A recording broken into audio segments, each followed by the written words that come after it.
Siphuhlane siyathandaza kusasa nje Jehova. Siza phambi kwakho umongameli omhlaba odumile ngokulunga. Siyabuyela Thixo wethu ukuthi usigcinile Jehova ekudeni iziviki Thixo wethu. Wasivusa wena Thixo wethu kulezulu siyelifuna Thixo wethu. Wasikhosela wena uNkosi wethu kukaZindawo. We thank you, mighty God, Father, who has interceded. Sithi umuhle wena Yesu, wena ufanele ukubongwa, wena ufanele udunyiswe ngawo wonke amaxesha. Asibonga in Jesus' name.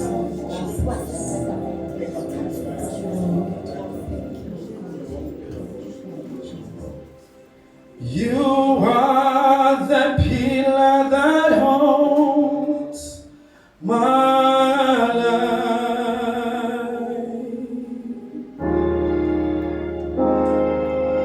You are the pillar that holds my life, Master.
Nakuthatha ithuba ndibulise ootata nomama, umfundisi kwazibela, leadership yonke lebandla,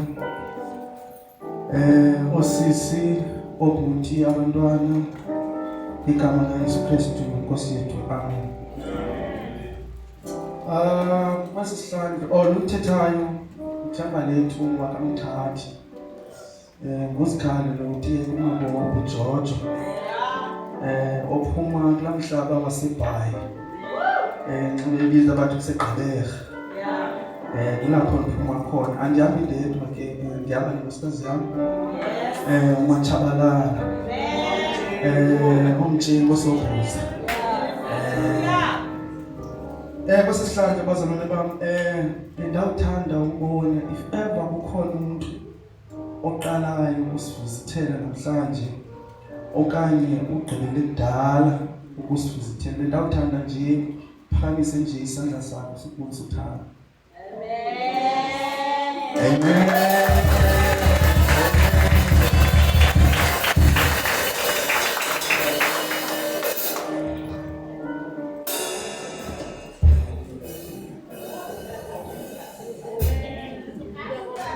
Molweni, molweni, ngegama leNkosi.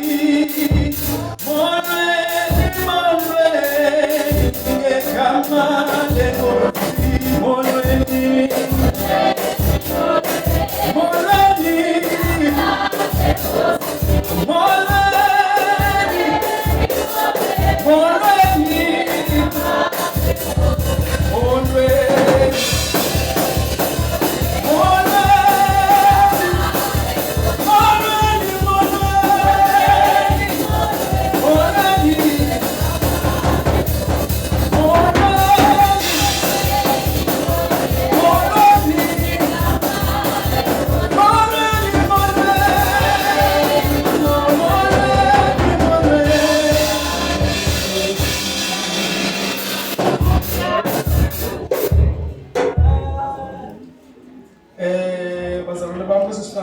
Also ndimele ilizwi lokukhuthaza kumnikelo wanamhlanje.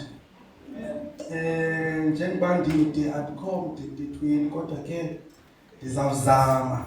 Bendizawucela sithile phaa kwincwadi kaMalaki chapter 3 verse 2. Ithi ndawufunda nabayifumene. Ithi ziziseni zonke izishumi endlwini yobuncwane bam. Uzeke kubekho ukudla endlwini yam. Nindicikide ngale nto utsho uYehova wemikhosi, ukuba andisayi kunivulela na iingcango zezulu, Ndinithululele intsikelelo kude kungasweleki nto. Eli lilizwi kaThixo bazalwane bam. Aphinde athi uMateyu, musani ukuxhala ngoko nisithi sodla ntoni na, sosola ntoni na, siya kwambatha ntoni na, kuba zonke ezo zinto zingxanyelwe zintlanga. Kuba uYihlo wasemazulwini uyazi ukuba ezo zinto zonke ziyafuneka kuni. Funani ke tani ubukumkani bukaThixo nobulungisa bakhe, zaye zonke ezo zinto ziyakongezelelwa kuni. Liphinde lithi eligqobhoka nxa lithetha abazalwana bam, ubomi bekholwa lithafa lokutshila kukaThixo ebonisa ilizwe ukuba unako. Ubomi obu ndizawuthi bungakuphethanga kakuhle, amaxhala ethu masiwaphose kubawo. Xa sizawunikela, bendawucela abazalwane bam silungise iintliziyo zethu, sizawunikela siyazi uba uThixo unako. In Jesus' mighty name, amen. Lungisa indaba yakho noJesu, manje khona. Lungisa indaba yakho noJesu,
And may you bless those who did not give, for there is more ways to give in your house. May they be able to give next time, or may they be able to use other ways of giving in your house, in the wonderful name of Jesus. We thank you for your word that was encouraging us to give you, and we continue, Lord of Lords, to obey your word. In the wonderful name of Jesus we pray. Amen.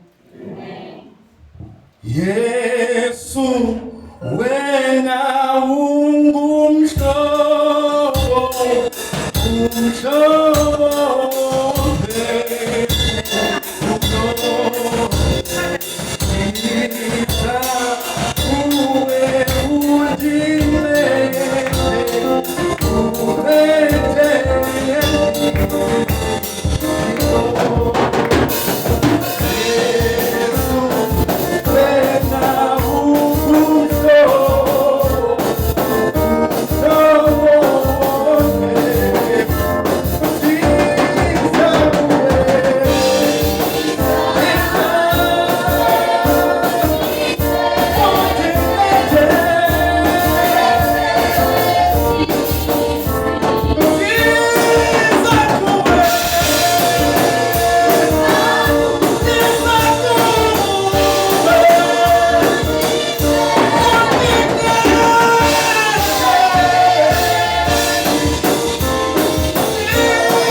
Bawalungileyo isisebe Nkosi yethu uYesu Kristu.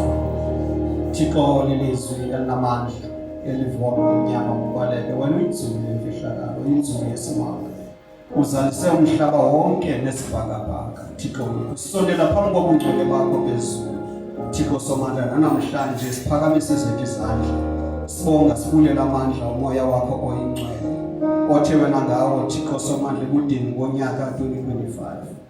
Wasigcina wasilondoloza Thixo wethu kodwa kwabaleli xesha usathemba ke kumkani kakumkani thembakala ke namhlanje sesingena Thixo somandla kulolu nyaka ngayo lenkonzo Thixo somandla kumkani ukukhumbula wena ngoba Thixo wethu ngeke kulunge singakubekanga ngaphambili xa singena kulolu nyaka sikhumbula wena ke Thixo somandla ukwenza nje sisondela siphakamise zethu izandla sithi thabatha indawo in our lives ukuze Thixo somandla kulunge kokubomi iba ngumkhokheli wethu namhlanje in the mighty name of our Lord Jesus Christ. Hallelujah. Amen.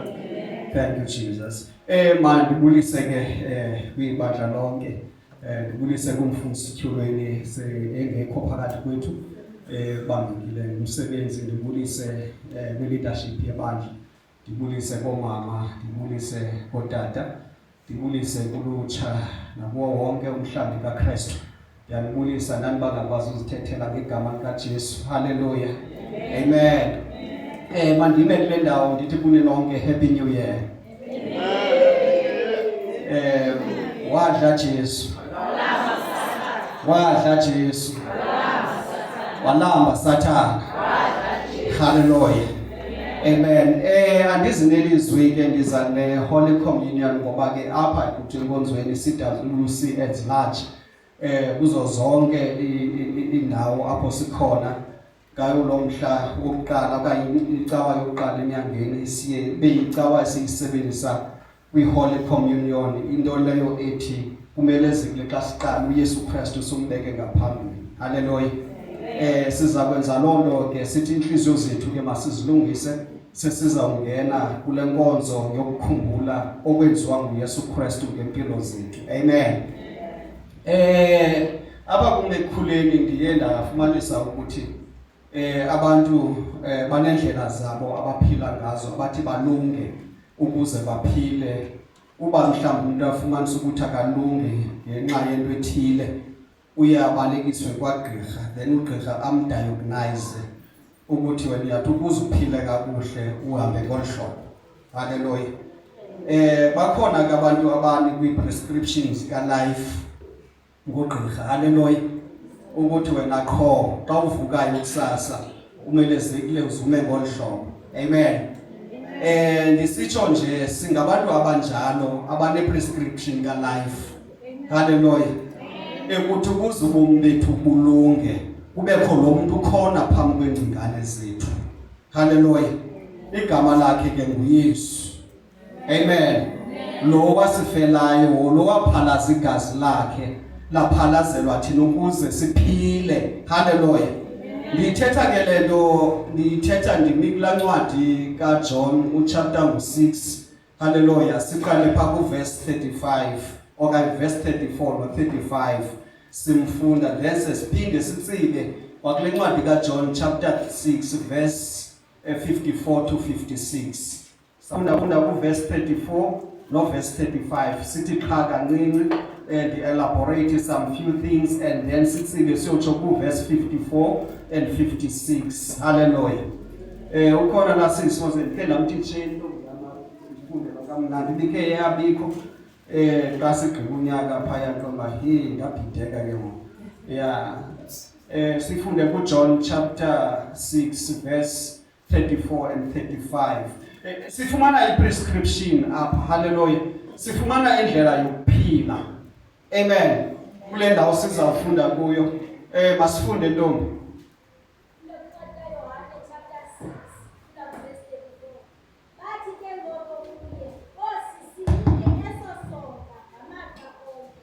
Wathi ke uYesu kubo, isonka sobomi esi ndim, lowo uzayo kum akasayi kulamba, lowo ukholwayo kum akasayi kunqaba ngaphakathi. Siyafumanisa apha abantu bebeshota ngento yozibaphilisa. Besivile ukuthi sikhona isonka esinika ukuthi xa usidlile sikunika ubomi unaphakade. Ngoku beza kuYesu okanye mhlawumbe baya kugqirha bathi gqirha, give me that medication in order for me to live long. Hallelujah. To live without suffering. Uthi uYesu Kristu xa ebaphendula eso songa sobomi ndim. Amen. Each and every household, I believe ukuthi there is bread. And then each and every person ophangelayo uthi xa efuna umsebenzi athi ndifuna into yobeka isonka phambi kwabantwana bam. Hallelujah. Uba mhlawumbi uye wabeka ngolo hlobo uthi nomuntu bengazokuqesha aqonda lo muntu ufocus udinga into yokuphilisa. Hallelujah. And yet into yokuphilisa iyafumaneka kum. Uthi ke ngoku uYesu Kristu eso songa lisidingayo ndim, isonga sobomi. Uyawuthi wena xa usithabathile wasidla uphile. Hallelujah. uYesu Kristu ke seso songa sobomi. Yilento lonto uPawulos athi xa izawungena kwinkonzo yeCommunion athi ndimnika oko ndikufumeneyo kuyo inkosi. Hallelujah. Utsho ukuthi lento kufunekile siyigqithise abantu basekhaya nabantwana bethu xa umuntu ebona isonka, you must remember what Jesus Christ have done in his life. Ngokumzimba kaYesu kuthi usisonga sokuphila, ukucinga nokukhumbula uYesu kuphila kuthi. And yet uYesu xa ekhona in our lives, ithi noma intaba linge ngeTable Mountain ngenxa yepresence zakhe, in your memory ngenxa yepresence zakhe, in your blood system, zithi izinto zonke ebefoma zikuthintele zingakuthinteli ngegama likaYesu. Hallelujah. So xa sigqitha ke sishiya kuverse 54. Amen. uYesu Kristu apha uthetha ngokuthi uyamthatha umfake ngaphakathi. I used to uba ndimangale ukuthi abantu xa besithi abantu abasingisiwe bathi bamhlenga phakathi, samfumana phi nathina. Ndifuna ukubaqonda ukuthi xa befunda iBhayibhile bayifunda njani ba uYesu Kristu uyadliwa. Hallelujah. uYesu Kristu usisonka sobomi. uYesu Kristu uyamfaka kuwe ngaphakathi aphile in your bloodline. Hallelujah. Okanye in your bloodstream. Hallelujah. Ukwenzela ukuba zonke izinto xa kuthi gqi into ye-obstacle, into yelizwe, ukhaza ngegama elinamandla liphume ngokwalo kuwe igama likaYesu ngoba ukuwe ngaphakathi. Verse 54.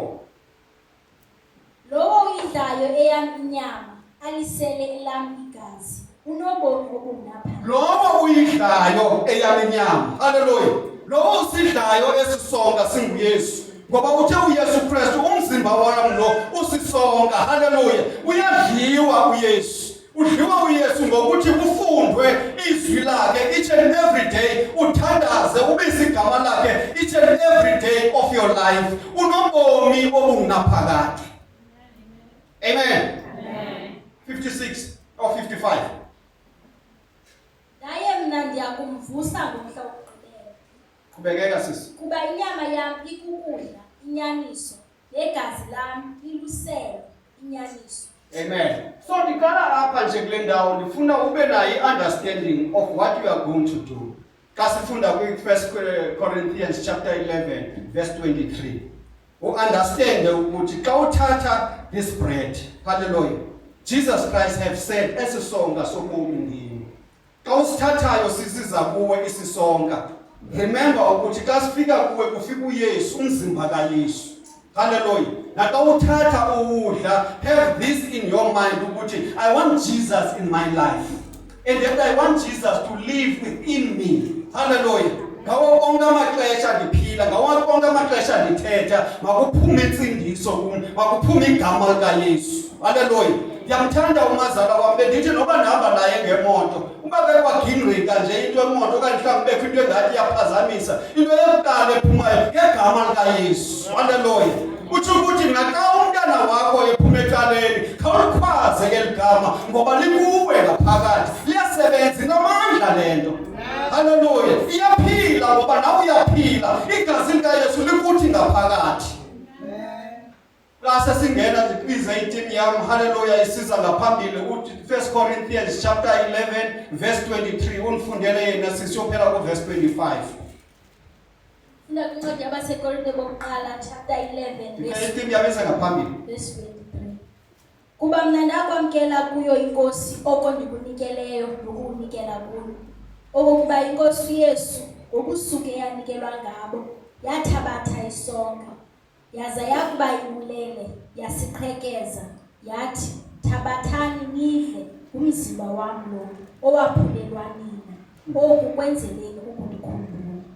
Thixo olungayo, izwi lakho selifundiwe, selithethiwe phakathi kwethu. Thixo wethu, sikhulise usondle, usifundise ubukhulu bakho ngalo, nokuthi Thixo somandla xa sihamba kulo mhlaba izwi lakho liziphumele emzimbeni wethu, zelizwe lonke likwazi uba wena uyinkosi. Siyabulela Thixo wethu, siyabonga ngoYesu Kristu inkosi yethu, amen. uYesu Kristu, bengicela itimu yam ize ngaphambili, ngobusuku eyanikelwa ngabo inkosi. Hallelujah. On that night uYesu Kristu wabethraywa ngalo. Kwakukhona isonka, wayekhona yena njengoba sesifundile from John chapter 6 uba uYesu Kristu usesisonka sobomi. Uthi uYesu Kristu wathabatha isonka, wathabatha umzimba wakhe. Hallelujah.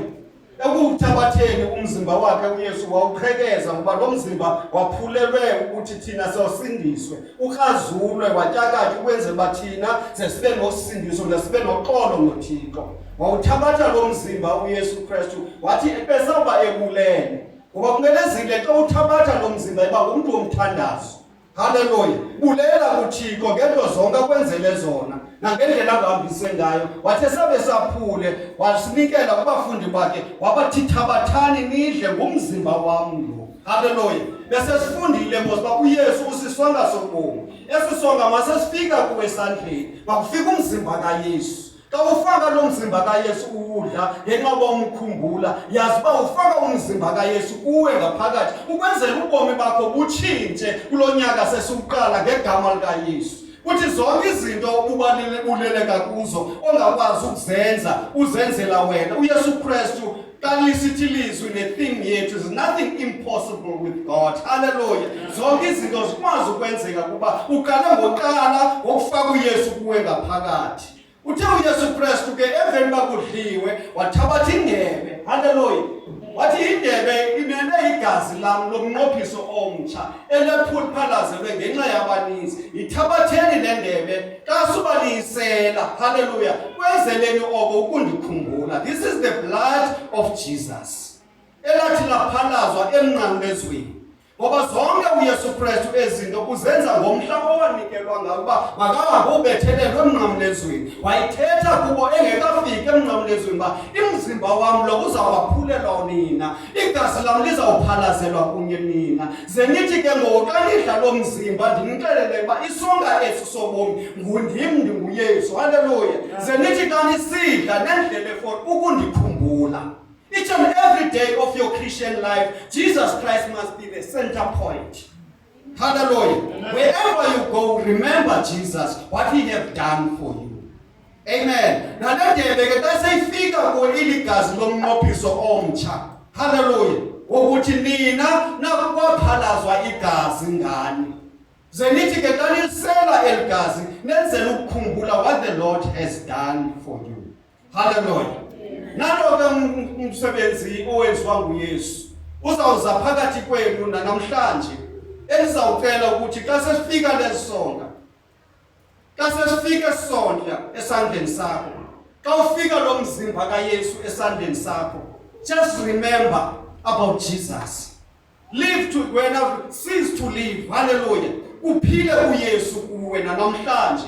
Uthi noba mhlambi buthethe kakubi, kusawufika uYesu kuwe emzimbeni, ucela uxolo kuYesu akulungise indlela zakho. Hallelujah endlini. Mandithi ke ngoku ukwenzela wonke umuntu olapha angashiyeki ngasemva. Uba ukhona apha namhlanje uzange umamkele uYesu njengenkosi nomsindisi, ndikunika elo thuba ukuthi uphakamise sakho isandla ukwenzela nawe sikubizele ngaphakathi kobuhlanu kaYesu. Uthi uphuma apha uYesu Kristu abephila empilweni yakho. Hallelujah. Ingakukhona ongazange abamkele uYesu njengenkosi nomsindisi. Hallelujah. Amen.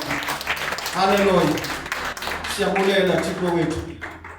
Ngakukhona omnye sizawucela umama uMthuleni uhlabele ingoma lamfana xa isephakame siza nganeno sizokwazi basingene naye kulo mthendeleko. Hallelujah. Sizamcela ke bhuti uma uphakamise isandla uze ngaphambili. Sizamcela uhlebo ngobana esiza naye ngaphandle kwezimangalo esiyisi. Ayisiphakamisile esiphakamisile izandla. Hallelujah.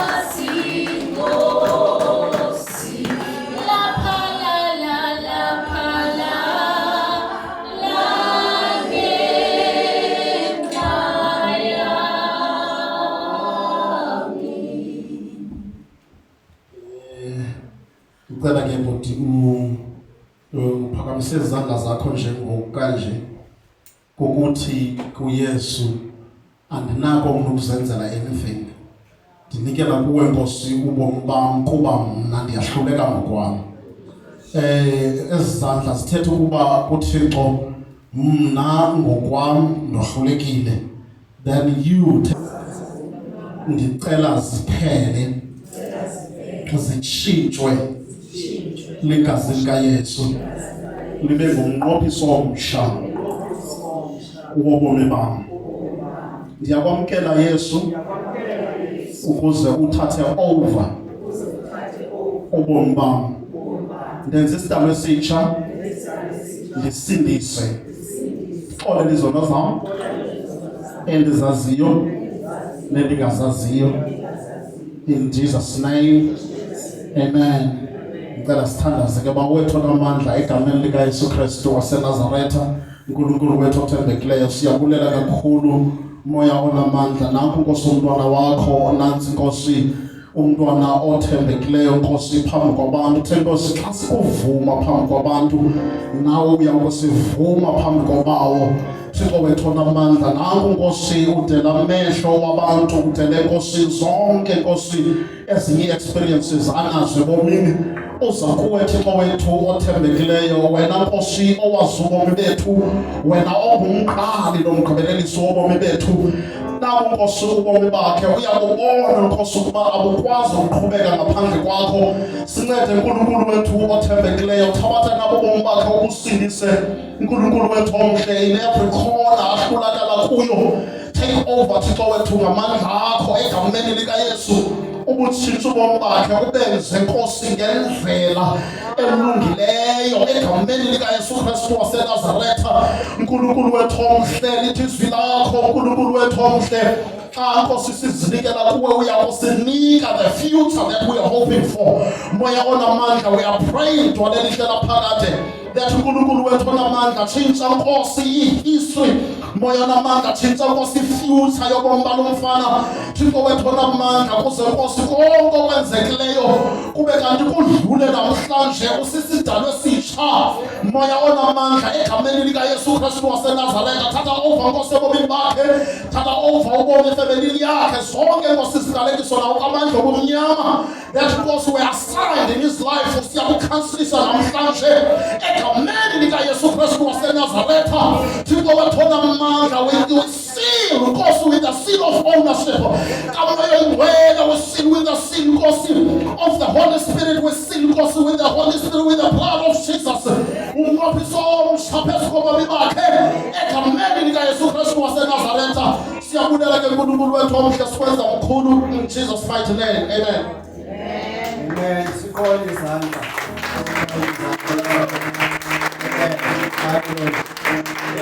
Ngoke bhutiyana wamkelekile ukuthi ungathabathi inxaxheba ekuthabatheni esonka, uthabatheni negazi likaYesu ngeloba simkhumbula oko wasenzela khona. In Jesus' name. Hallelujah. Singaya ke bantwini and then umuntu angasithabathi isonka newayini abe sesidla ukwazama ukonga amaxesha. Hallelujah. Singalindani. Esibanje efika umuntu kuwe ngapartaker i-Holy Communion in Jesus' name. Amen.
Ongcwele siyabonga mzali, siyabulela Thixo wethu ukuthi Thixo wenzile kumkani kakumkani nalo nyaka. Sade Thixo somandla safikelela moya oyingcwele kwinkonzo yokukhumbula okuYesu Kristu wasenzela kona. Siphakamise zethu izandla ke we are submitting Thixo somandla our lives once more again. Entandweni yakho sisebenzise ke Thixo somandla nakulo nyaka usenzise Thixo somandla. Oko Thixo somandla kudingwayo ekhaya ezulwini. Asithi ke ngoko Thixo somandla kumkani kakumkani sifumene igazi likaYesu sesiwudlile umzimba somelele emandleni somelele emkholweni somelele kwenzeni zonke izinto ngokwentando yakho egameni likaYesu Kristu waseNazaretha. Hallelujah. Amen. Hallelujah. Benza ucela bazalwane esizilungiselele for ilizwi. Jehovah is your name. Jehovah is your name. Jehovah is your name.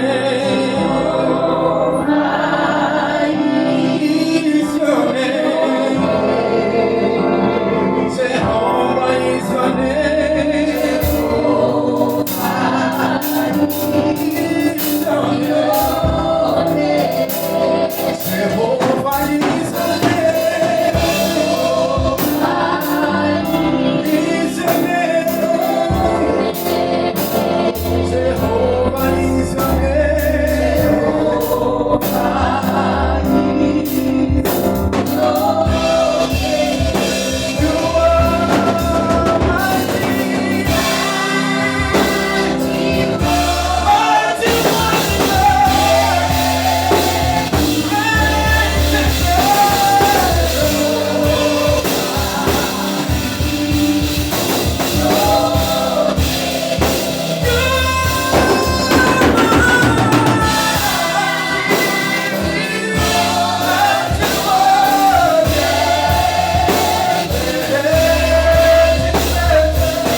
Usuku lembeko libe kuwe simbona uThixo ofana nawe nazokusebenza amandla ngoba phambi kobuso bakho sithulungile Nkosi ezintweni zonke afumaneke ulincedo kumene namhlanje Nkosi sizawuva izwi lakho Nkosi thetha nathi lungise usiqondise indlela yakho so that ukwenza kwethu ingabiyo coincidence but the intention of pleasing you. Paulo should I make it my aim to be well pleasing before the Lord. Namhlanje ke somandla sifuna izwi lakho Nkosi. Sijonge ngqokulo siwakhangele samehlo ethu kuphela. Kuze zonke ezinye izinto Nkosi zibe bubuvu zibe lilise. Ukuze uKristu ongame ebomini bethu. We thank you and give you praise. In the wonderful name of Jesus. Amen. Amen. Amen. You can be seated. Taking this time to listen, okay, our data, the food is so mama, open was this,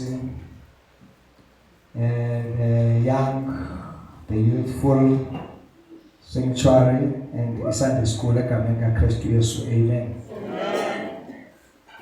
Ulungile uThixo siyambulela ngoba engene nathi kunyaka ka2026 sonke sitho sonke nokuthule utsho uthi happy new year emntwini akhoyo.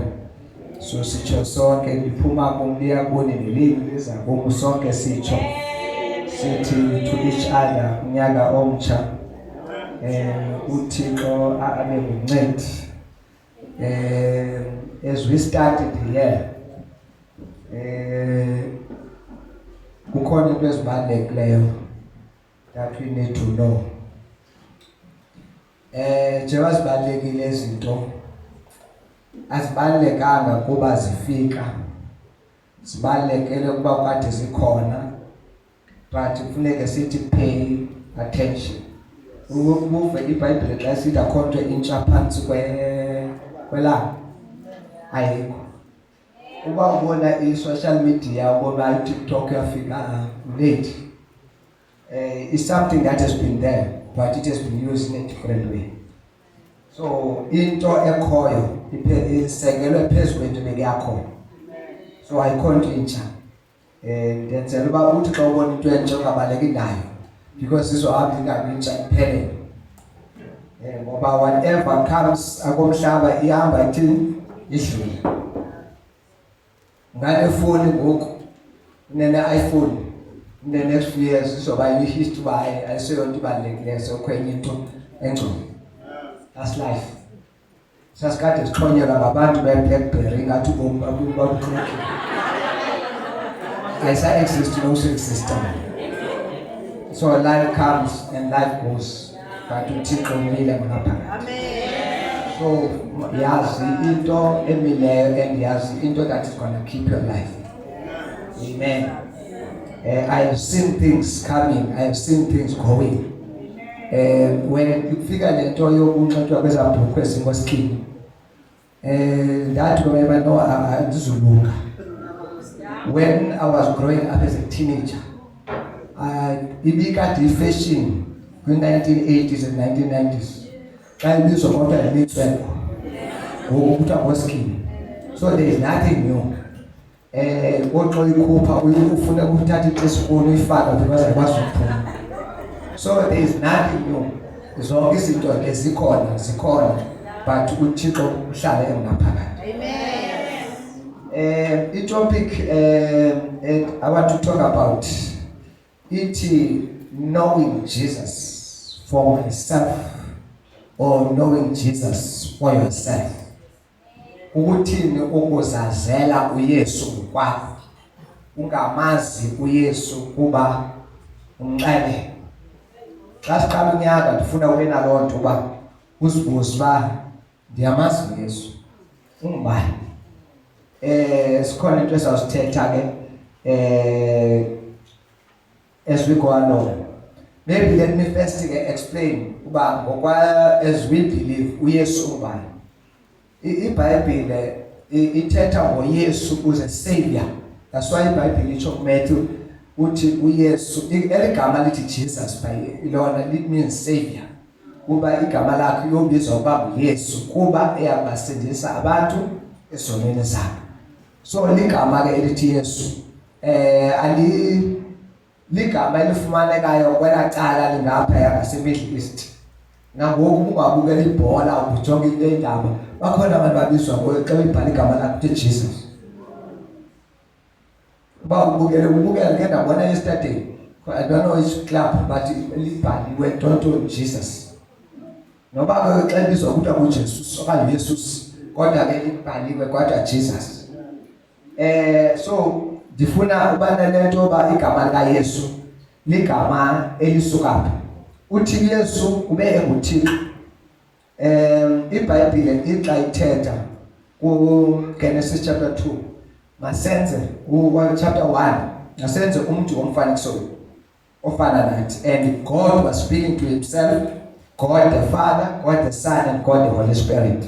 So uYesu was there before everything was. Ukuze into yonke ibe khona ikho ngenxa kabani kaYesu. uYesu waprofethwa ukufika uba uzoze emhlabeni kwincwadi yeGenesis. If you read kuGenesis chapter 3 verse 15, ithetha ngembewu yesikaSathana okanye ithetha ngembewu yantoni enyoka nembewu yomfazi. And if you read the King James version Uzofumanisa uba xa kuthethwa with the seed of with the her seed, with the seed of the woman, kukhona i-capital letter. So la capital letter imele uYesu. Then uba ke le Bhayibhile oyifundayo le ingekamnayo i-capital letter. But ithe her seed, that means the seed of the woman. And that seed is a capital letter, meaning that uYesu lo uthethwa ngayo. Uprofethwe uYesu kuza kwakhe after umuntu ewe esoneni, Genesis chapter 3. Kwathiwa uYesu. Now benza abanye abaprofeti, but he was coming. Now uYesu ke unguThixo. uYesu ungunyana kaThixo. Ungumuntu opheleleyo, unguThixo opheleleyo. So uYesu kuza kwakhe emhlabeni came to fulfill the promise of God uba uzoza uYesu emhlabeni ukuze asuse isono sabantu. Yiyo lento ke dithetha ngayo pha ku chapter 3 ka verse 15 ka Genesis, and yafumaneka futhi na ku 18 Deuteronomy chapter 18 verse 15 apho kuthethwa Moses athi there is another prophet that God will bring and ni yena niza kumva. That is what Deuteronomy 18 verse 15 says. So that means it's a prophet that was coming to be but he was more than a prophet. He was God, and he was there to carry out the sin of men. And uYesu was coming to pay the price that no one could pay. Funa ukuba lento ke kwiGenesis when umuntu esona Eden, uThixo waxhela imvu wabembathisa. So it was the first atonement of human being to share a blood. It was a sign that ngenxa bakone umuntu kuzothini kuzophalazwa igazi. And one of the curse yathi emntwini xa esona kwathi uthini niza kufa. So that death may be redeemed. Funeka kube khona ntoni? Something to shed the blood. So igazi lika Yesu ke lalize for that. Ndizohamba ke ndingxamile. Don't worry ke uba ngaba ndiyakushiya, but ke we'll get there. So wayeza uYesu, and the angels could not do the work that Jesus did. The prophet could not do. The goats could not do. The cattle could not do. The doves could not do. Because bekade kuthele usenza izinto. Kuthiwa umuntu makeze nento ezocabangashela izono zethu, that means to atone your sin.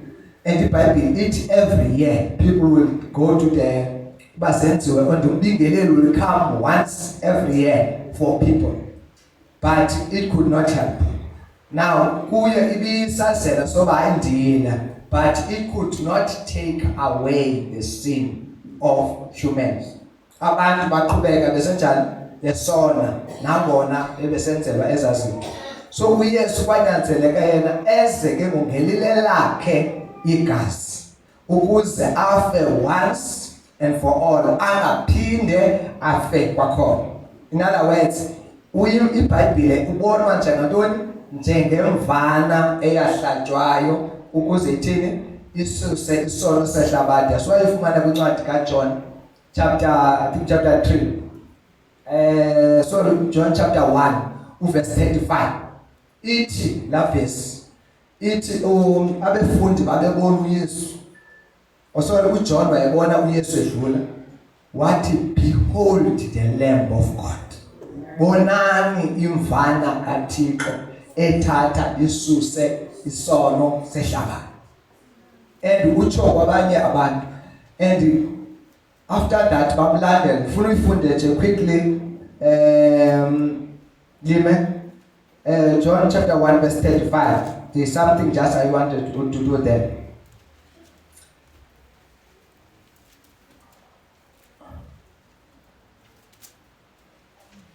Kukhona izinto few of them that I want to mention. Number 1 verse 35.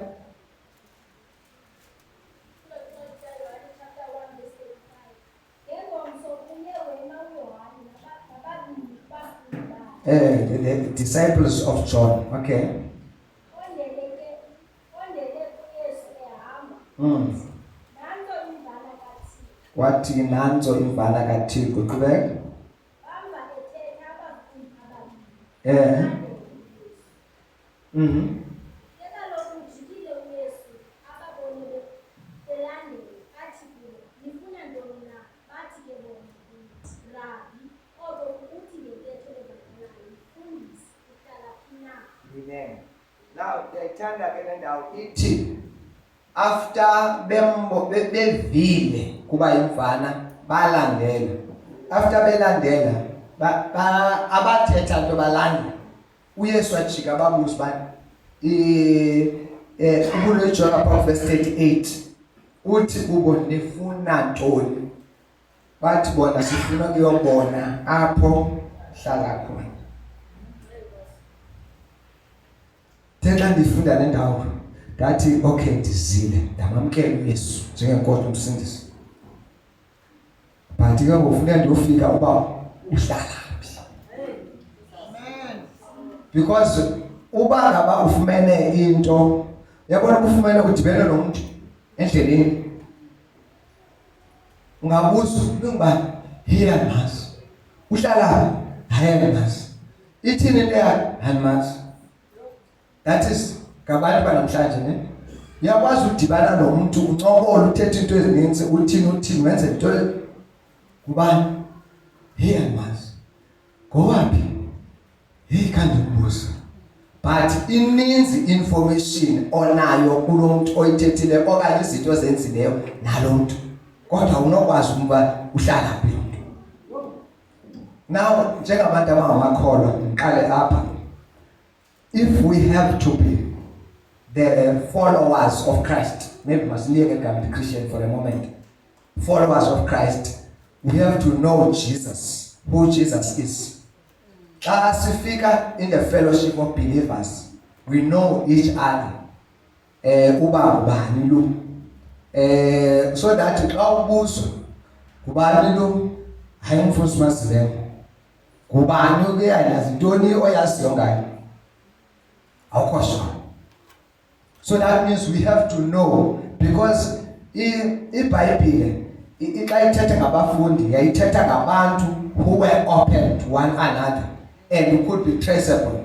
And in the olden days kwakupromote into yoba ngaba kungenwe imizi nemizi. If iBhayibhile kwincwadi eActs ithi babengena from house to house.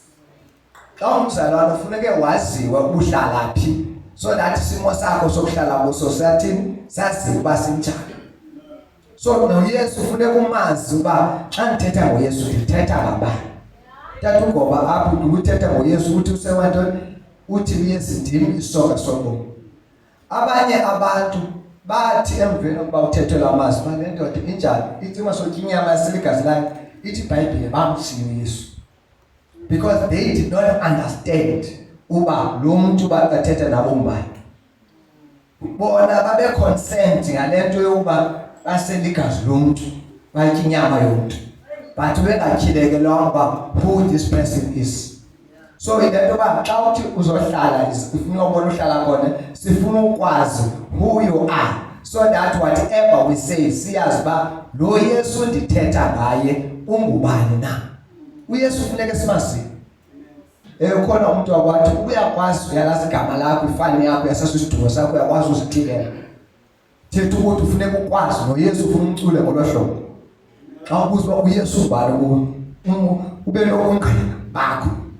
Ube ngathi uyabonga ngathi uthutha elantuke ezasidumo sakho. As we know ourselves, so we must know him.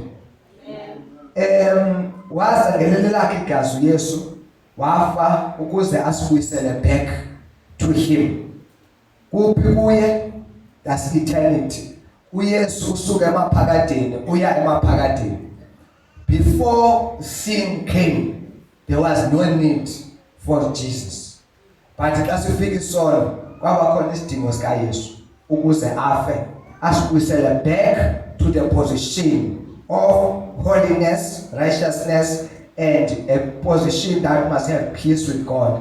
Kwincwadi kaMahebhere ke chapter 9 uverse 11 uzoyifumana le nto uba wazangelile lakhe igazi. Elegusha could not work, elenkomo could not work nantoni na, but kwanyanzeleka bengene ngelele lakhe igazi. Ndicela sifunde uDaniel chapter 11 32b. La verse yabona la verse ibhalwe phansi ezantsi. It though the people who know their God shall be strong and do great exploits. So kuqala intoni? Knowledge. Yamazi nalo uhamba naye. And then after umaziye ithi uzokomelela ube namandla. Emveni koba womelele wanamandla uthini? Wenze iziqwenga. Kwezinye zithi ufuna ujoga le yam ithi ke yakho lime. Le yam ithi you and will resist him. Now ukwenza iziqwenga, that means we have the power to resist the enemy. So ndifuna xa siqala unyaka sibele ntoba ndiyamazi uYesu. Zintoni endidibana nazo ebomini and ndizokwazi ukumelana kanjalo lezo zinto. Ukuba ngaba uYesu ngakum ithini iBhayibhile? No one ongachasayo did. Now siqhubeke. uYesu simaze kanjani? Thina simaziswe iBhayibhile. iBhayibhile ke is a revealed will of God. Intando kaThixo etyhiliweyo kuthi. Ikhona intando etyhiliweyo kaThixo, that is the Bible. Ikhona le ingekatyhilwanga, that means we have to hear from God. But into uThixo azoyithetha kuyo, azothetha yona kuwe, ayizuphikisana nalento ithethwe iBhayibhile. Whatever God says to you, if it is against the word, boyazi bayisuke kuyo. That's why, you know, when I was reading this, I understood that ukuba uThixo ebengazityhilanga ngokwakhe kuthi, ibizwa like chaos. Jonga ngoku iBhayibhile ikhona nansi, but jonga imesela phandle. Abanye bayikhupha bayithi, abanye bayikhupha ngapha, abanye bayikhupha ngapha. Azoba wesike ngoku aba benza ntoni? I-translations zeBhayibhile. Not every Bible is the right Bible. Khona iBhayibhile eziphuma ecaleni. Yabona inkolo zininzi.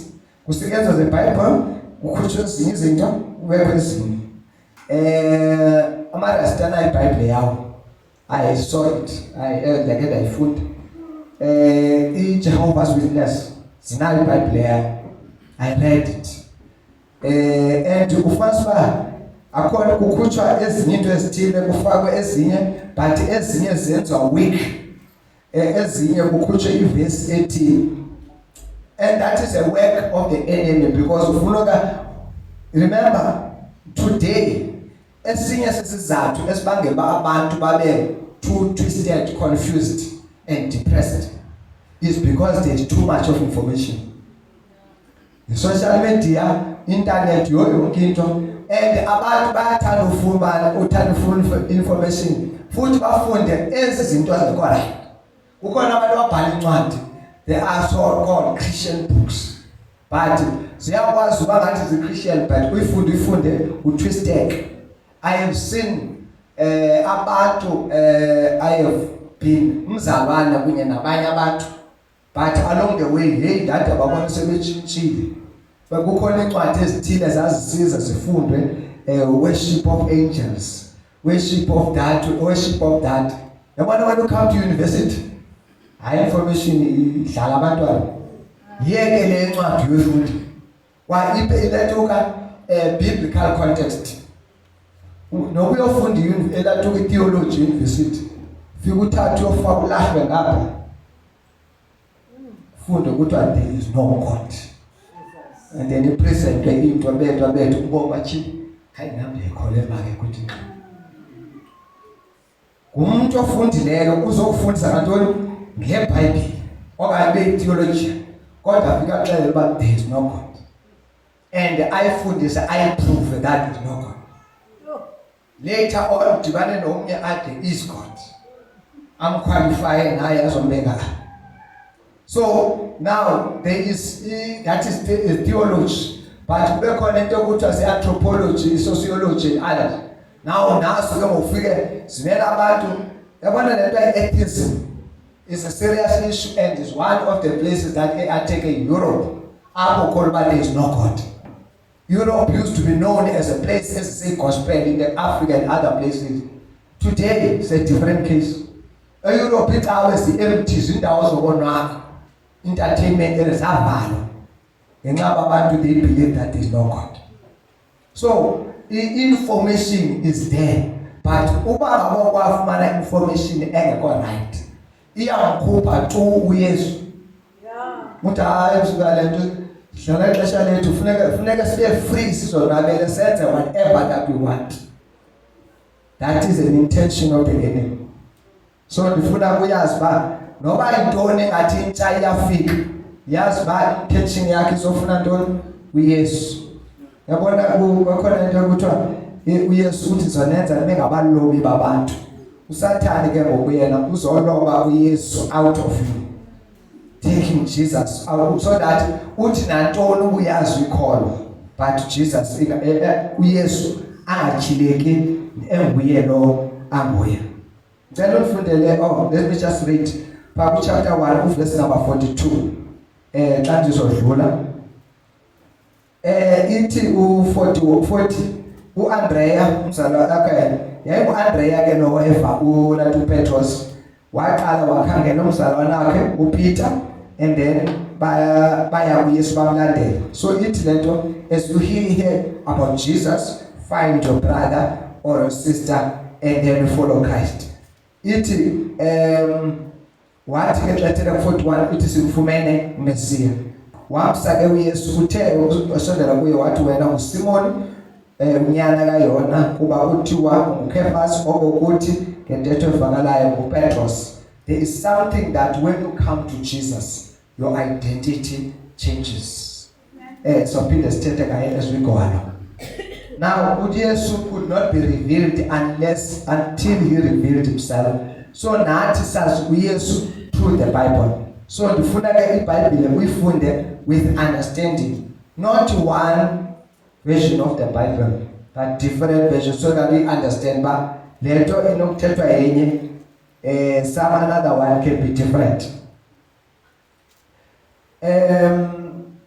We need guidance. iBhayibhile ku second book of Peter chapter 1 verse 21 ithetha ngento ba abantu they were inspired by the Holy Spirit to write the Bible.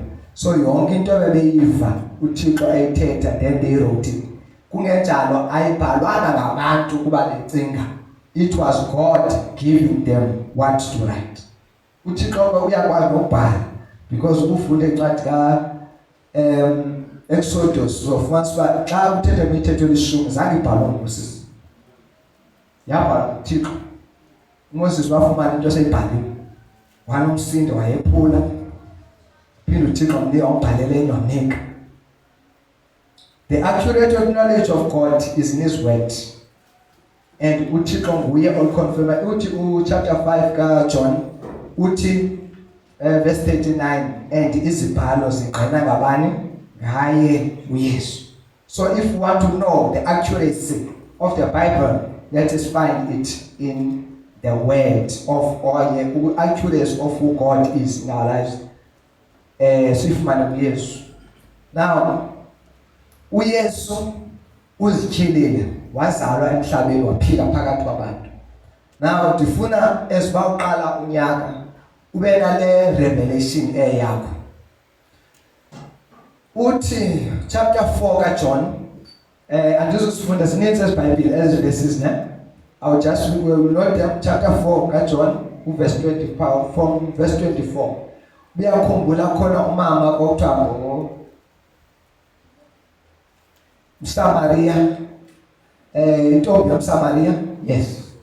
By the ngasequleni yokhamanzi idibana noYesu.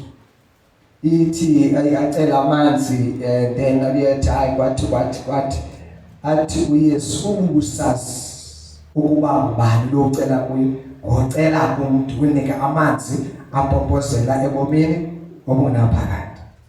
athi umyeni Nkosi ondipela amanzi so that ingaphinde ndize apha. And then ke ihambe incoko but kufike nabafundi. After this woman was so convicted of that udibene noYesu onguMesiya ongesaziwa ukuyeza, wabaleka washiya into ebeyiphethe wangena esixekweni. Okwakushiya ke ukuthi xa udibene noYesu zikhona izinto ezishiwayo. Ukwamkela uYesu is not church business but yi-relationship business. Uzakhela indlela yakho noYesu, hayi icawa. You know, I have learned something. If you know a lot of churches in South Africa, ucimba hayi akukhonzwa pha kwanjwa icawa, zaziqale ngoYesu, zahamba kahle. Cha into ezayibhuda khona yile nto ezathi zakhokhelisa imithetho ebekwe ngabantu ngaphambili ngaphezulu kokhokheliswa iBhayibheli. Kwabekwa iconstitution, kwabekwa indlela ethi kwesinye icawe kukho uniform.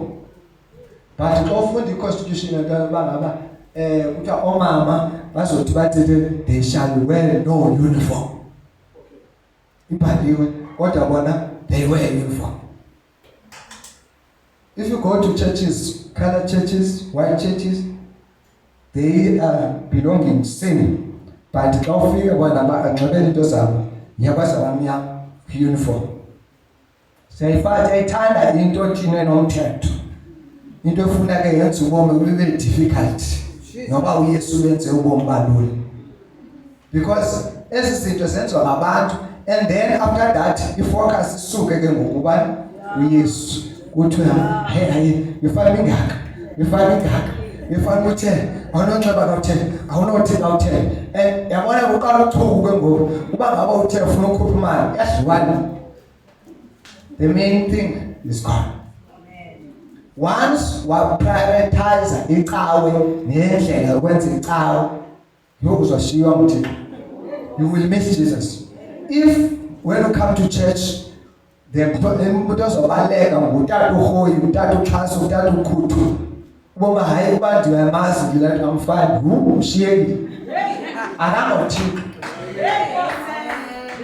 akanguye. He is made to lead but the focus is not on him. You know, kukho izinto creating the church tukho ngabantu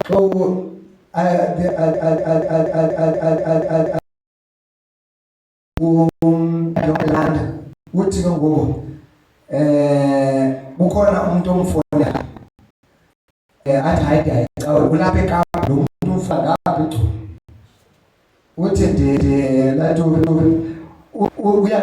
uyamfonela kuba ngabe uyayi enkonzweni so wamzulisela akafuna umxalela ngoba uzothi kuba ngaba ndithe ndiyayicawe ndifike afike ndingekho uthi ndiyaxoka nomfundisi oxokayo. Uba ngaba ndithe akekho uzogaye ecaweni ngoba yena uthi xa fika athi ndifuna envelope uthi ndifuna izinto apha kuwe. Uthi ke ngomna abenkonzweni zonke iminikelo iya side so yena akafuni eya side ufuna izinto. So now that means focus is a man that God has put, not God. So ukwenza kwakhe is around about a man. Ulapho ke ngokufasa ba ikusikholwa kwethu nokusenza kwethu kuphumile kubantu kuYesu. Baninzi abantu abanoYesu ke ngokwabo abamamkela uYesu abazobhekiswa kweni. Because iBhayibhile ithi bazofika besithi senza sa prophet ithi zange andinazo. So now we are in that moment. Yabona ngoku indlela ipace izinto ezihamba ngayo. uYesu uya ephuma every day in the life. So know Jesus for yourself. Now xa umazi uYesu awudingi noba kubekho mna, awudingi noba kubekho bantu ndodwa ndiyazi uYesu uyandibona. I cannot do this. This is a temple of the Holy Spirit. So ndifuna uba ngaba ithi lo mama xa esequleni abaleke athi zani uzobona umuntu okwanxelela into endake ndazenza. And then ke bathethe uYesu ahlala athi ke ngophakathi kuverse 42 athi and asisakholwa ngothile ngenxa kusixelele kodwa sisizikholela ngokwethu ngoba simbonile samva ngokwethu. You must come to a point of knowing God about what God has done. Ube ne personal conviction. Amen. I-personal conviction ayigadi namehlo abantu. Uthi wedwa undawo uqoba noma kwamuntu wakho but uvele uqoba Thixo ayibona. Ngoba sikhula sasikhona ingoma sasikaze sikhonza la ngasiziyoni ke. Kuthi khona ingoma ethi uyabona sengelosi uyabona. Because ithetha ukuthi elikazi Thixo yeliso lisize. And abantu may not see. But uThixo uyasibona. Siyambulela uYesu ngonceba ngoba abantu. Ngoba uba abantu ngekho ngekudala sabhubha. Every time I think about the grace of God, ndicinga i-Old Testament. Ukuthi xa wenze into ethile ukuthi ufaka namatyafe. Ukhona umuntu othiwa Akan. Amazi Akan. Kwathiwa zonke izinto enidibene nazo ba nichabalale sokwala ningathathi into because zonke ezazinto ziqala kusokuthika. U-Akan wabona igolide wabona le wathatha wazifihla endlini yakhe. Amasela yoYesu akha Joshua kwenzekile. Yavela kodwa Akan uthathe izinto. Jonga kwabizwa Akan family yakhe. Beka jonga umhlaba uvulele. Ufumana ilift. Emva komhlaba wafa. Now Sanga failed yedwa but he died with his family. Obedience yakho as a person affects everyone around you. Yabona xa as a parent I know ubangaba whatever mess I do it's not my mess, it's our mess. And the mess endiyenzayo as a person affects my destiny. Amen. Ndisukukhona izinto ezazithandazela ndimbukhola uThixo ndisibona but when I mess up vele kuyo affecteka phanke kabulu ndithi ndisiza hayi ayilungi ndibangathanda ayilungi kanti kukhona isono esitheni uba ukhona nge-31st when uTata uNdlela was leading in prayer ikhona into kuthiwa esizihlongoti izinto ezithi zihambe ufanele nokusindiswa right but zihambe zifumane ziphinde zibuye okanye zibuyela abantwana bakho. And xa zibuya azitsho uba this is what you have done when you were young. Xa usomdala ngoba ithi kwenzeka ntoni kanti it is a payback. Mamela life doesn't forget, well, God doesn't forget. You are not to that we be careful of how to live. Xa uYesu velube kuye qha. Ithi Bible you shall know the truth. And again so will make you free. And umuntu we-King James because and he sebenzisa le vision it is truth shall set you. Into ekusethayo into ungathi but endifunayo lethi the truth shall make you free. Into enziwayo nguwe and that process of being made inyaniso ithi I am made free even if ndidlula entweni endibopheleleyo kodwa ndiyazazi uba nditheni ndikhululekile.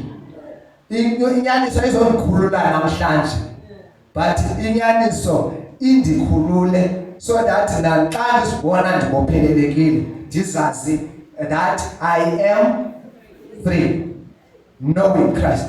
So ukwazi position yakho uKristu ba mna ndingokaKristu and I am made free. And iBhayibhile kwincwadi yeRomans chapter 8 verse number 1 ithi there is therefore no condemnation to those who are in Christ Jesus. Amen. Who do not walk after the flesh but after the spirit.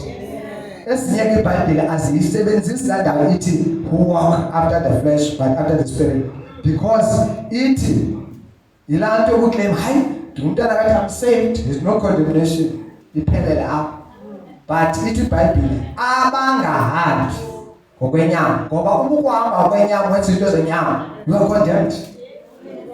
iBhayibhile ithi kwi-chapter 3 kaJohn verse 17 ithi yakhumbula masithi ku-16 for God so loved the world, but u-17 uthi God did not bring his son to do what? To condemn the world, but to save the world.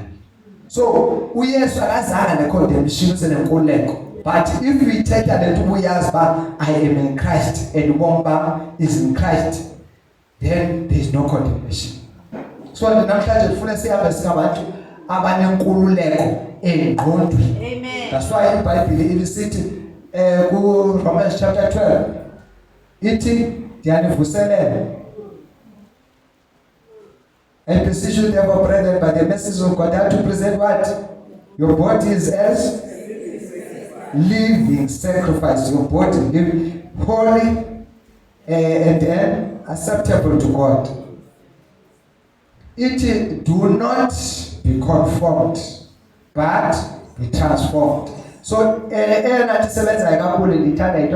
renewing of your mind. uYesu ukwazi uYesu basindisiwe is in the mind. Uzixelela ba I am saved, I'm a child of God, ndiyazazi and ndiyamazi lo ndikholwa kuye and ndiyayazi who he is in me and ndiyamazi ba unokwenza ntoni ebomini bami. Basumazi uYesu. uMoses ehambeka noThixo kangaka, kodwa wanento ithi Nkosi ndibonisa indlela zakho.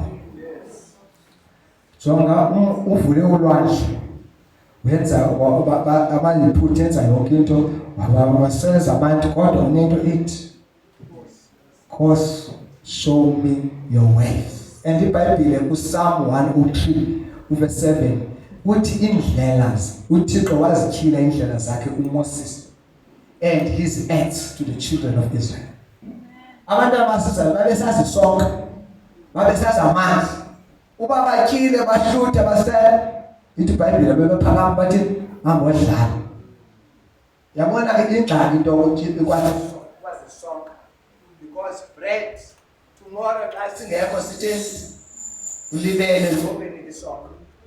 So yintona ebalulekile that uyazi uba xa uthi uYesu sisonka uthetha ukuthi he is your life and there is no life without him. Now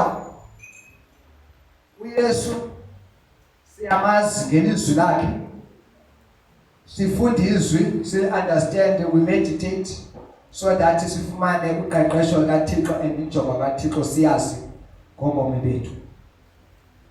uYesu masimazi nakunyaka ka2026.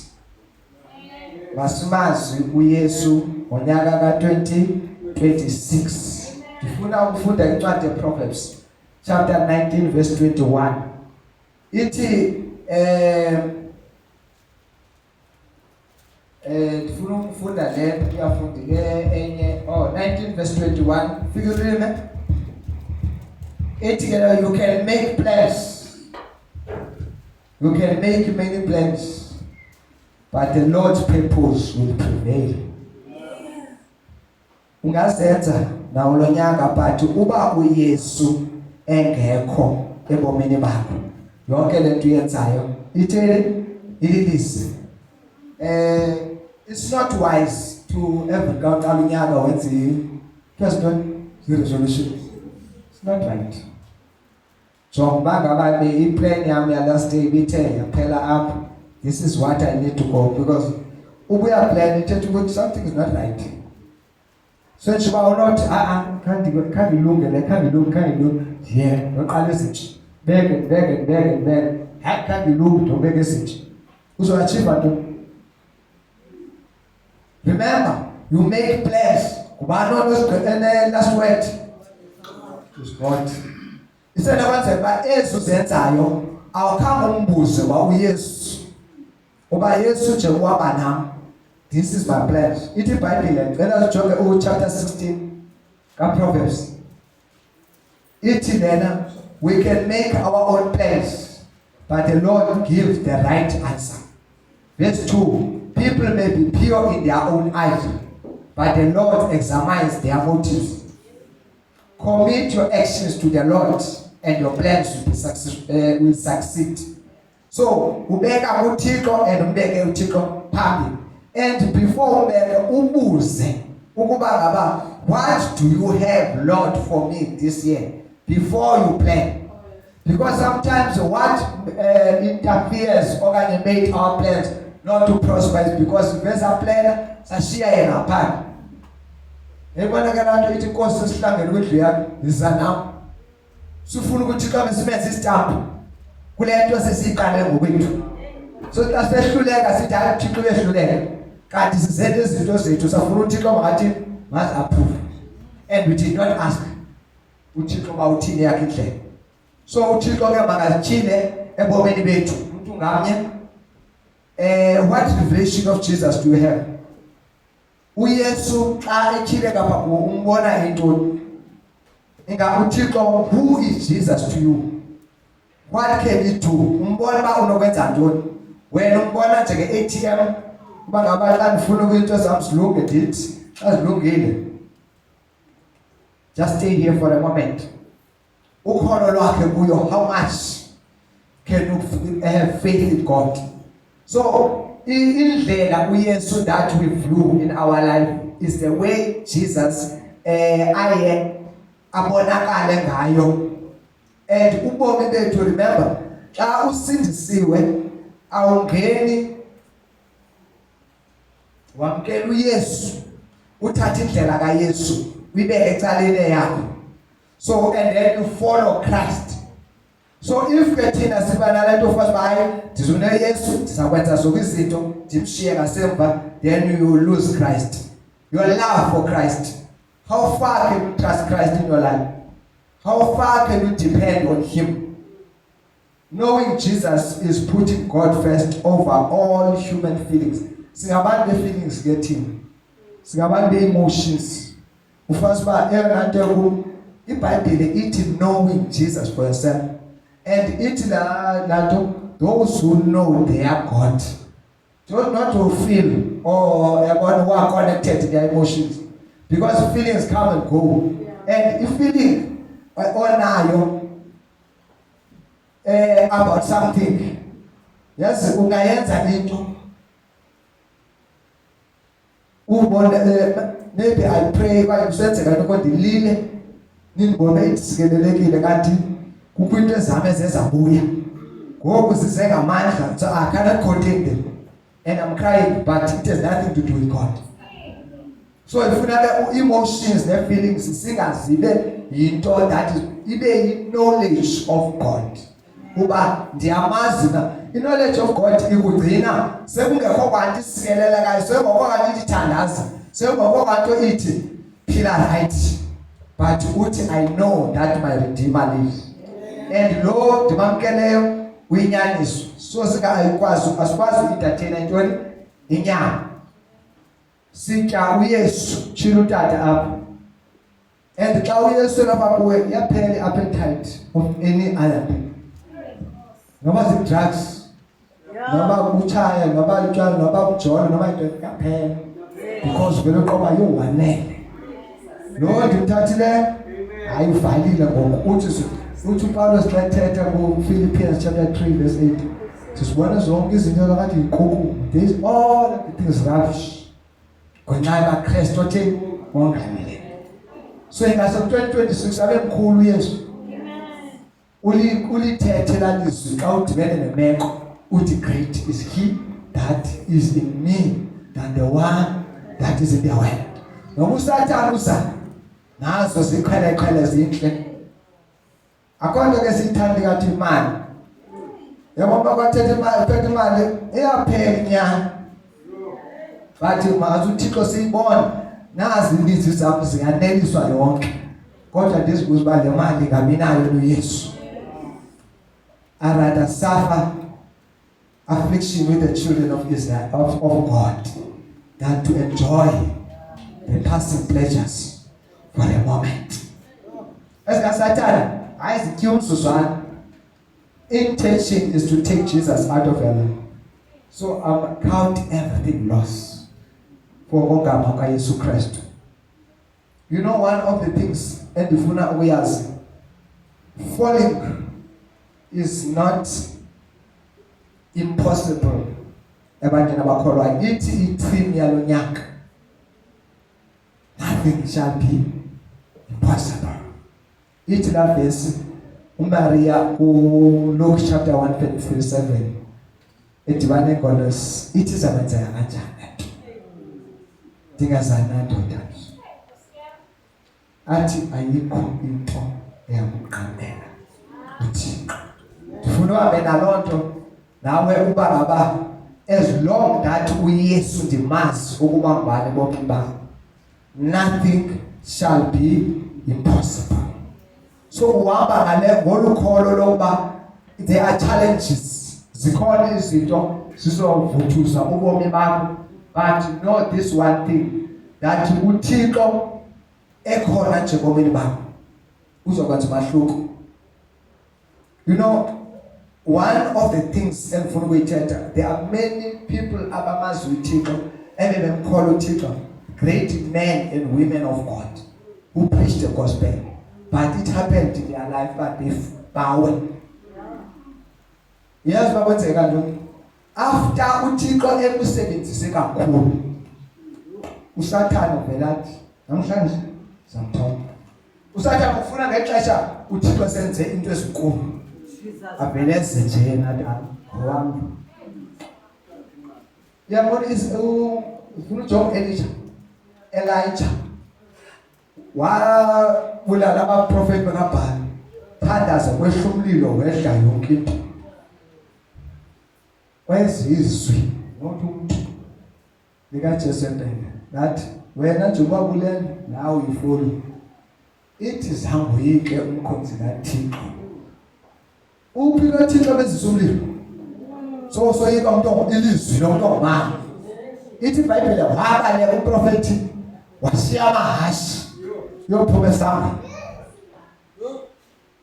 He has preached, anointing has been there, yehla imvulo wehla umlilo, but the word of a woman baleka uprofeti kaThixo. Ithi shike ndodwa nabafuna ukubulala, hayi ngcono sike ndiyofaka. That's a prophet of God. Ugqiba ukwenza ntoni? Bring miracles. uSathane ukulindile ungathandaza uthini, but after you have done ulindile ba I want you there, and then what you do. You know that when we as believers we need each other. Noba wenza ntoni uyazi ba noba uThixo wenza ntoni, but you need abantu who will stand with sime kunye in every, because uSathane uzovuka wedwa athi andibonile ndowenza, but I'm here now. Ubuzwa hayi bo kwenzeke ntoni. Once i-challenge nansi, siye sicinge xa uThixo esisebenzisa uba sithi aba banamandla, sithi ke ngoxa sesiphumile pha singaphinde sisibuyisele sithi Nkosi nawe uzuko lakho, I am just a servant. So kubalele nto uba ngaba jonga i-temptation xa idibene nawe umkanda lo visi ijongene nawe ngqo. And then what do you do? What do you do? uJoseph wamelana nonkosikazi kaPotifa, wabaleka washiya ingubo yakhe. So are you going to run? Okanye uzothi hayi na I'm strong, zokwazi umelana on your own. You cannot stand against the devil. Into esimoyisa ngayo uSathane kuba unxiba amandla kaYesu inasi, and nokuma noThixo Yesu nezwi lakhe. So on your own 2026 you going to fail, but uThixo makaphakame ngo-2026, and ilizwi likaThixo lihambe ngamandla, because wherever you are carrying. Xa uthi uYesu siyamva uYesu, but can we see? Kona iBhayibhile Acts chapter 19 umnyana bakaSkeva, ithi iBhayibhile uThixo wayesebenza ngamandla koPeter nakoPaulus. Bheka ithi edlula nje isithunzi sakhe umuntu aphile, ube kuyithatha ichefu ifike ithwe entweni kuPaul ileqise emntwini ogula ifika ibele aphile amademoni ephuma ngapha nangapha wathi onyana sikeva ke sitry nathi athi ajongana ke bona amademoni athi ngegama lika Yesu lo utshinyela nguPaul phuma amademoni Yesu siyamazi kuPaul siyamazi ngoba ithi iBhayibheli angena kubo abantu baphuma benze into ebengcebile inhlaziyo. The church is not a playground. If you want to play, find another place. This is a serious place. Ukwenza into engekho right in the house of the Lord may attract izinto ezininzi. Yazi uSathana akakho, uSathana is akekho threatened ngoba sisecaweni sikhonza. U-threatened uba ngaba siyamazi nalo sikhonza apha. Because aphuma abasikelelekile igqoba kwakhe afumane abanye athi buyi, let's go back to business. So akana xesha lakho futhi akana ne-threat ubheke ecaweni. Akana ne-threat uzothandaza but ulinde pha. How are you going to do when you have to face that challenge? That is uYesu funeka simazi. Loba ngaba ndindodwa ndizawumelana whatever comes on my way. Ndithi ndiyamazi lo ulapha phakathi yomthetho yaphila. Ndifuna ke sizothandaza. If you want to be andifuni ukuthi ufuna ukuthandaza, but if you want us to pray with you so that you may regain your strength and your position in God. That is your challenge before somebody. Just come. I'm not going to lay hands. We're going to pray, all of us. Uba ngaba uthi amandla amo ukuhamba noYesu has been challenged, tested, but now I need the renewed strength of the Lord. In the Bible, those who wait, those who hope, those who trust to the Lord shall renew their strength. So it won't take long. If you not use the app, we are going to pray. Because sifuna right commitment of your life to Christ. Because tifuna uhamba nawe in 2026. I don't want people at party. I don't want to play church. I don't want to be anything else, but I want Christ in my life. And that no man can be able to do. Dismissa go Christ. Dismissa emsebenzini kaKristu. Enye into ebangela uSathana ahlala ngabantu because people when even when they come to the house of the Lord, they don't want to serve God. Thixo ubanike zonke izinto abakwazi uzenza but they don't use them. Babukela abanye abantu besenze. You are found, you will found. Thixo wanika ke la revelation noba andikho ntoni mandenento and I found myself in God. Find yourself. Ayondawo bukela, this is not a show. As we go entertainment, entertainment, we go for a concert. But here is a serious thing. There is a world leading you outside, and you will lead it. The world is very cruel. But need to know what you cause. They are mega how we have to come on. About to go about but not castle. If you are still there, just come, we're going to pray. And I want us to stretch our heads over their lives. Recommitting their position. The position is a place of strength. No we are tandaza umaenda when you want men or yes. No bagabane that men or yes. Because if your position of Christ is compromised, anything you are time is a place to me. The position of Christ, amandla kaKristu ebomini bakho at cause change me. Indlela endibona ngayo, indlela endikhonza ngayo, indlela endenza ngayo izinto when I'm alone, this is not pleasing to you. Now I want to recommit my life so that my focus is you. Moyo twele, we are our God. Laba bantwana bakho egameni likaKristu Yesu. Yenza ngentando yakho, yenza ngenceba yakho. Ukwenza kwethu Nkosi, kuhamba Nkosi kwehle ekuboneni wena basibone thina and what we do. But I pray for your grace this morning. Have isandla sakho Nkosi over your children.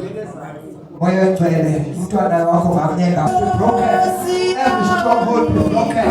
Amandla egazi likaYesu emthethweni wesithoba. He established turn their life back to the cross, to the work of Christ. Uyesu alimkhulu ngaphezu kwesatha sinyathi. And impilo yakho to be well pleasing before you. In the name of Jesus. We pray because we want to let down. 2026. Umuzika maka Yesu iphakame ngempilo yethu. Siyazeke Nkosi ngoba imisebenzi obenayo.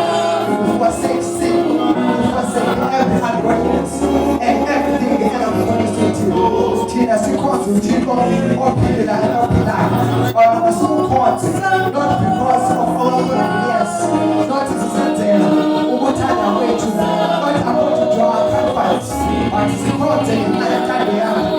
Senze what you have called us.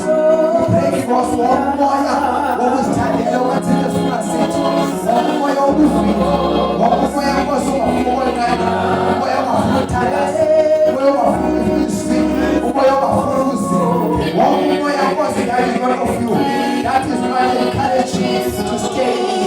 Break the spirit in the name of Jesus. We stand in the Holy Church.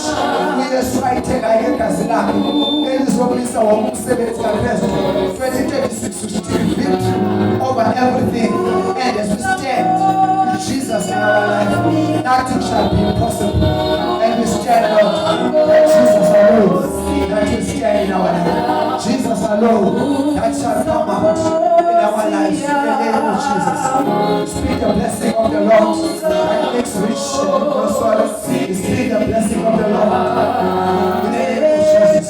When I listen, Jehovah, the community I listen. In the name of Jesus. In the name of Jesus. Silence some of us.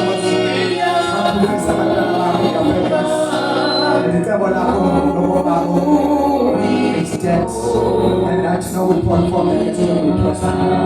Father, we thank you. Jesus,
before ndenze izaziso ushumayeli utata apha intoba umuntu makazazile ngokwakhe uYesu. Senokwenzeka ke ukhona phakathi kwethu wena uzange wamamkela nomamkela uYesu. Awukwazi uzazela uYesu ungakhange umvume ngomlomo